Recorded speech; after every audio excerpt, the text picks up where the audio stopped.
Hey guys, this is What If, and welcome to part 1 of What If Yuji was like Sinbad from Magi, or Sinbad, The Great Adventures of Sinbad. Either or, it does not matter. Yeah, I'm gonna be trying a brand new way of doing my videos, so I hope you guys enjoy it. Just let me know. Again, I'll probably be editing this majority of the day, but yeah. Without further ado, let's just get right into this. Kenjaku's plan to make the perfect vessel was something he had been waiting thousands of years for, and it was finally time for the birth of Yuji Itadori. Upon Yuji's birth, everything would go off without a hitch. However, the second Yuji was born, Kenjaku could feel something, and Kenjaku could do nothing but let off a sinister grin. Not only just Kenjaku, but Jujutsu sorcerers all around could feel it.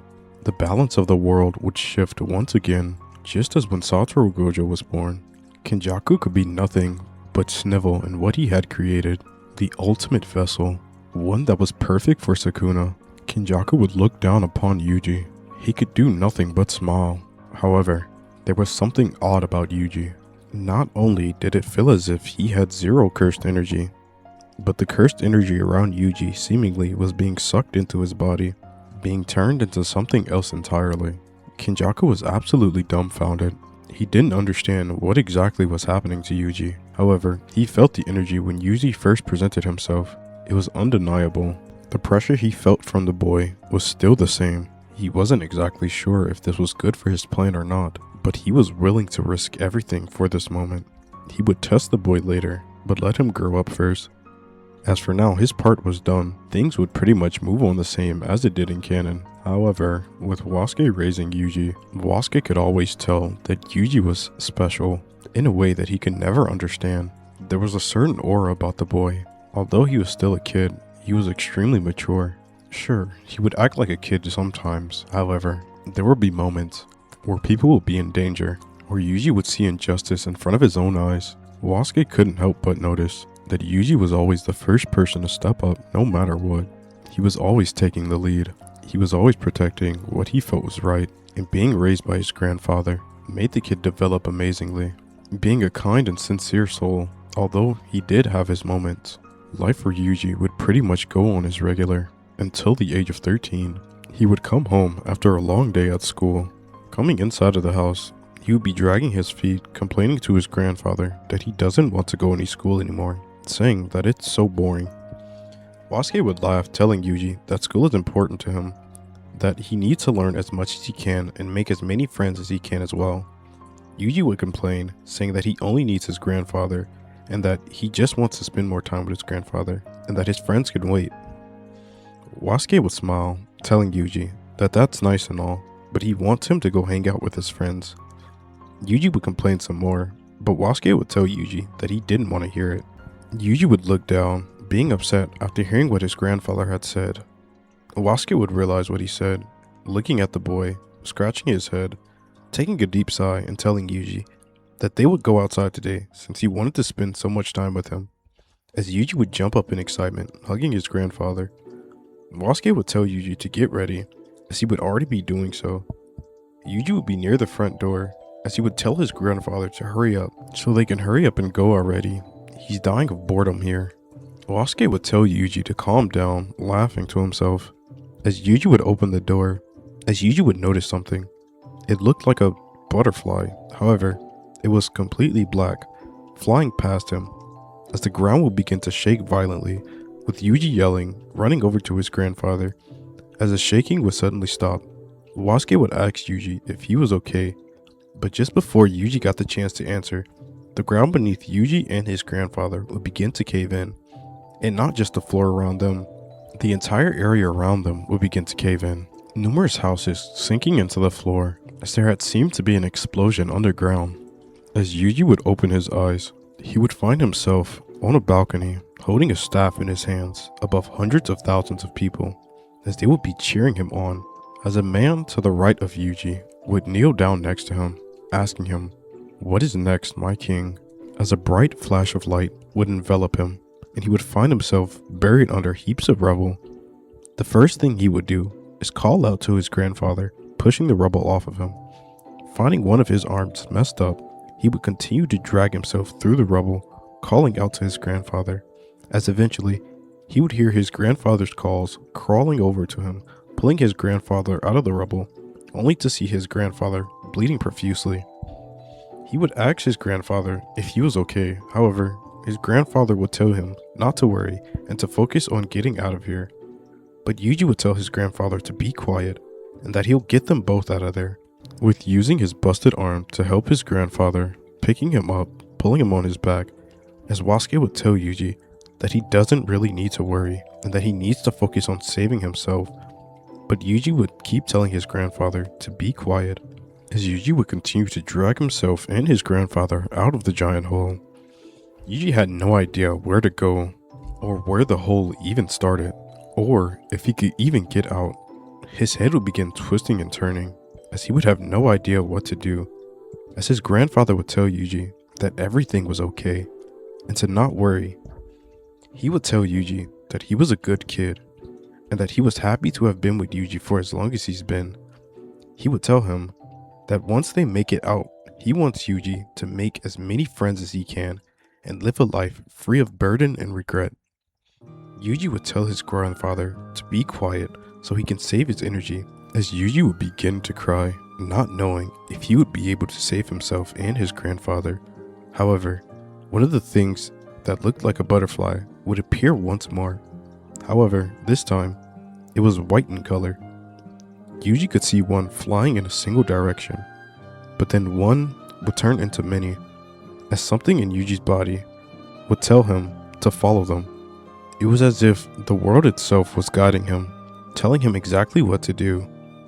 So that's exactly what he would do, and trusting that light, following it, until eventually, with Yuji's last bit of strength, he would make it out of the hole, as there would be people running towards Yuji and his grandfather. Yuji would scream out for his grandfather that they made it. However, Yuji would get no response. He would keep calling out. However, he would only keep getting nothing.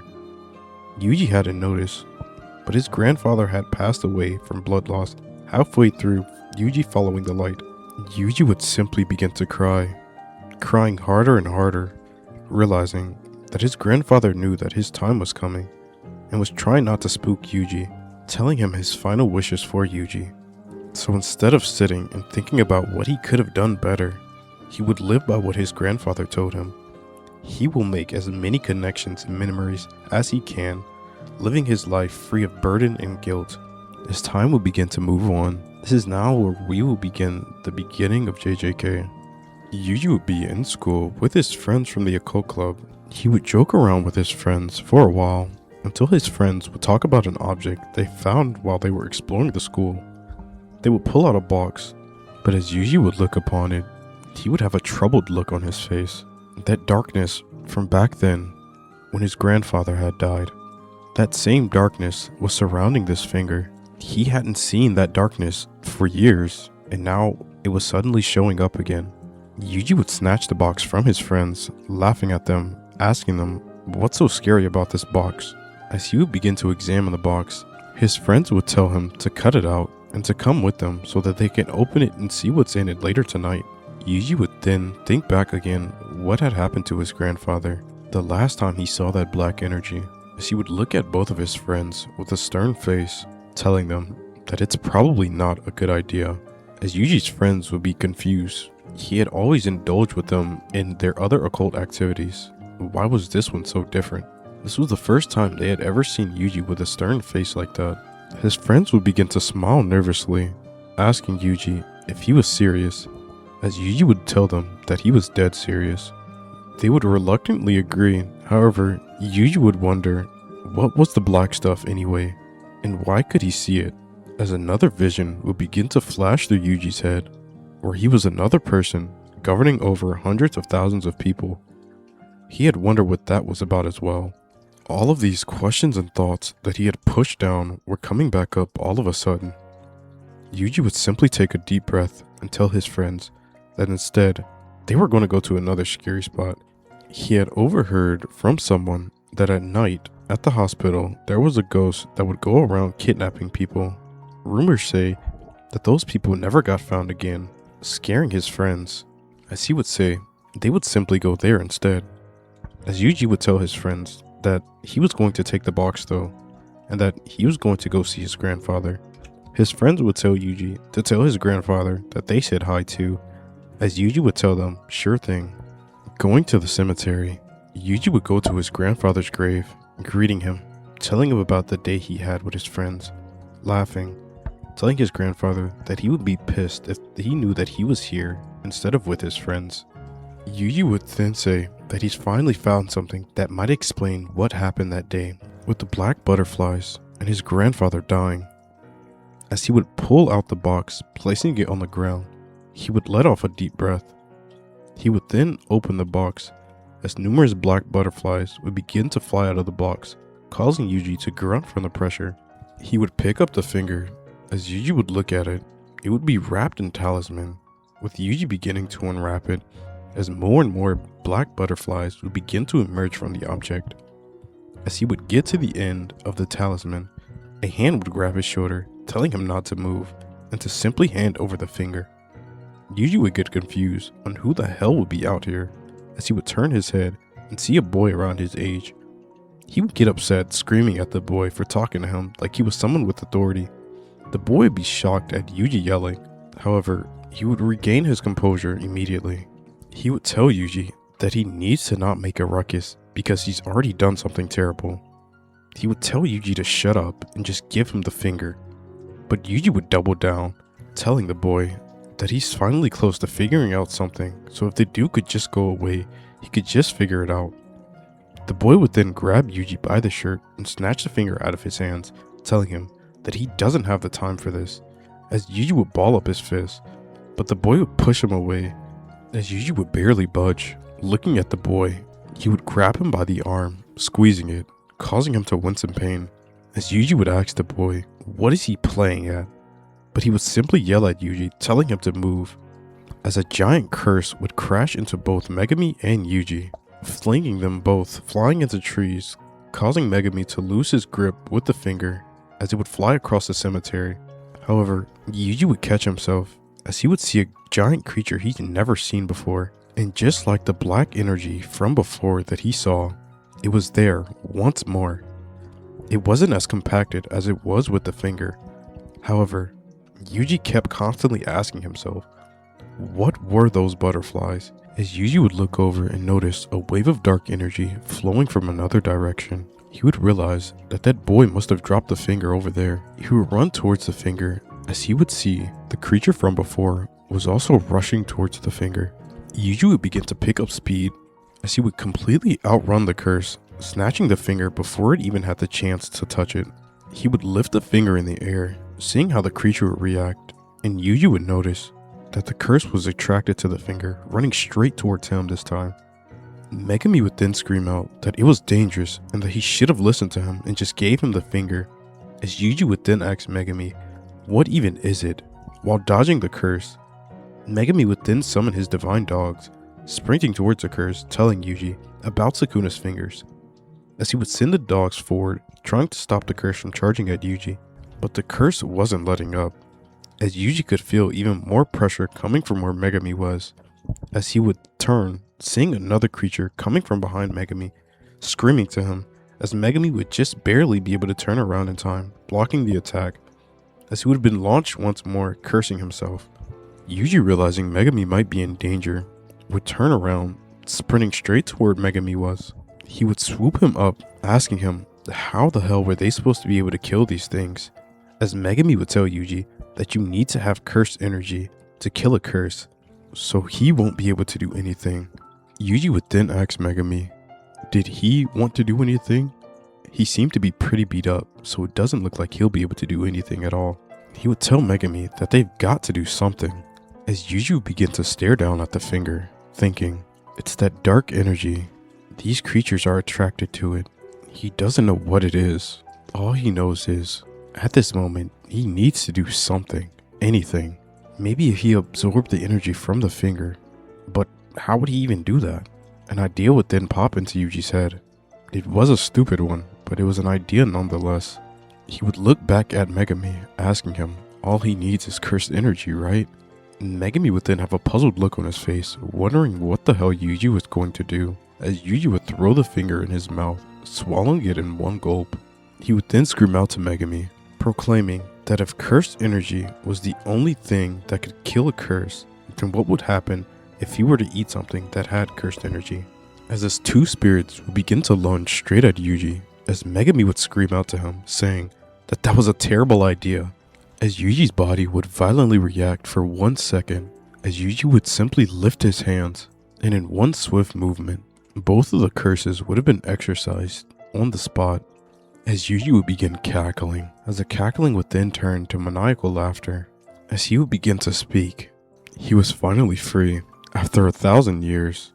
Where are all the women and children? He was going to have a glorious feast. That's when Yuji would grab his own face, asking who the hell this guy was, as Sukuna would be confused, asking how the hell the brat had control over his body, as Yuji would tell Sukuna that it was his body, so of course he was going to have control over it, as Megami would scream out that this was the worst possible outcome. He expected Yuji to die, not reincarnate Sukuna, as he would make hand signs telling Yuji that under Jujutsu regulation, he would be exorcised, as Yuji would get mad again, telling Megami that he really needs to stop acting like someone superior. As just then, Gojo would teleport in, stopping the both of them, as he would ask Megami what the hell had even happened, as Megami would tell him that Yuji had eaten the special grade cursed object, as Gojo would begin laughing, asking Yuji if that was really true. Yuji would say that it sure was. Gojo would then ask him what caused him to even eat the finger, as Yuji would say that he needed power to save Megami, as Megami would scream out that he didn't need saving and that he had everything under control, with Yuji telling Megami to look at how beat up he is, with Gojo turning around chuckling. He would then tell Megami that Yuji was kind of right, and that he'll take pictures to show the upperclassmen. Gojo would then stop, and then stare at Yuji, saying that if it was really true that he had conquered Sukuna inside of him and that he was able to control him, he wants him to give Sukuna 10 seconds of his time. Does he think Yuji could possibly do that? Yuji would say that he's not exactly sure, but he could try it. He would ask Gojo if it was even fine, seeing as the guy was strong, but Gojo would laugh, saying that everything was fine because he was the strongest. Yuji would then relax his body, giving Sukuna control, as Sukuna had already noticed before, but this kid's body was insane, noting that the boy's cursed energy was insanely refined, and his body felt extremely ancient. There was no reason that the curse couldn't keep him under control, especially with 1 finger's worth. He would simply smile and sprint forward towards Gojo, launching an attack using cursed energy, as Gojo would notice it as well. Sukuna using Yuji's body was absolutely terrifying. He had noticed it earlier when he was scanning Yuji, but the boy's cursed energy was extremely condensed and refined, nothing like the cursed energy he had ever seen in his entire life. His 6 eyes could barely understand how it was working, but he would simply chalk it up to the boy having a cursed energy trait. The fight wouldn't last long, with Sukuna losing. However, this would change the outlook on both Sukuna and Gojo, Sukuna believing that he needed this boy's body, calling Yuji a sleeping dragon, as Gojo would think of Yuji as a double-edged blade that was even sharper than a Kotsu's. On one hand, if they were able to help Yuji and keep him under their wing, he would play a huge part in exterminating curses and being the next generation that would overtake him. However, on the other hand, if Sukuna got control over the body at any time, it would spell absolute disaster.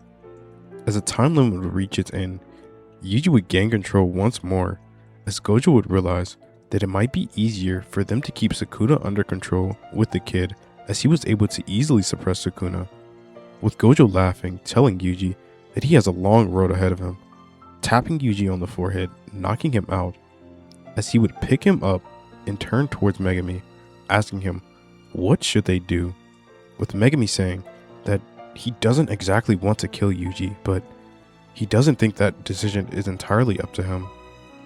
Gojo would then tell him that it was fine, because he would do everything in his power to keep Yuji alive. He would tell Megami that the world was going to change thanks to Yuji. And I think I'm going to end that there. Thank you for listening. I hope you enjoyed. I know it's not as long as I usually make them, but yeah, I might start making shorter videos so I can get them out just a tad bit faster, you know. But yeah, I hope you enjoy this. I'm going full in depth with this story. I'm going to try to do as much as I can with this story because I really like Magi and I really like JJK. So I'm going to try a lot harder on this what if. But thank you for listening. And yeah, peace.